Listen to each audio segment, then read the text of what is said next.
સૌ પ્રથમ તો આપણા પોરબંદરના ધારાસભ્ય માન્ય શ્રી અર્જુનભાઈને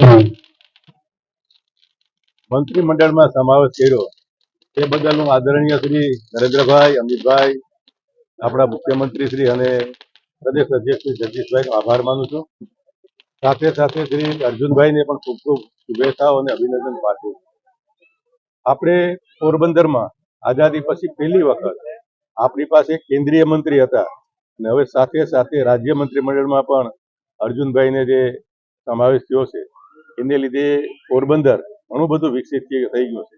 પણ હવે ખૂબ જ ઝડપથી હું માનું છું કે આવતા દિવસોમાં પોરબંદરના વિકાસના કામો છે ઝડપથી પૂર્ણ થઈ જશે અને પોરબંદર સરસ રીતે વિકસિત પણ થશે. સાથે સાથે આપણે અપેક્ષાઓ પણ રાખીએ કે બધાય આપણે જે ટ્રાય કરીએ છીએ કોઈ ઉદ્યોગો આવે એટલે આ બંને મંત્રીઓ આવતા દિવસોમાં ઉદ્યોગો પણ આવે એવું પણ આપણે ઈચ્છીએ અને જેથી કરીને પોરબંદરનો સર્વાંગી વિકાસ.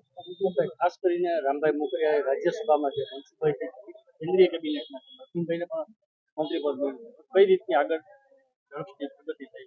મેં આપને એ જ કીધું કે જે રીતે આ ત્રણ વ્યક્તિઓ આજે આપણા રામભાઈ પણ ત્યાં પોરબંદરની જો છે ને ત્યાં રાજ્યસભા પ્રતિનિધિત્વ કરે છે એટલે આ ત્રણેય ભેગા થશે તો આપણે ગુજરાતનો ઝડપથી વિકાસ થઈ શકે, આપણા પોરબંદરનો વિકાસ ઝડપથી થશે.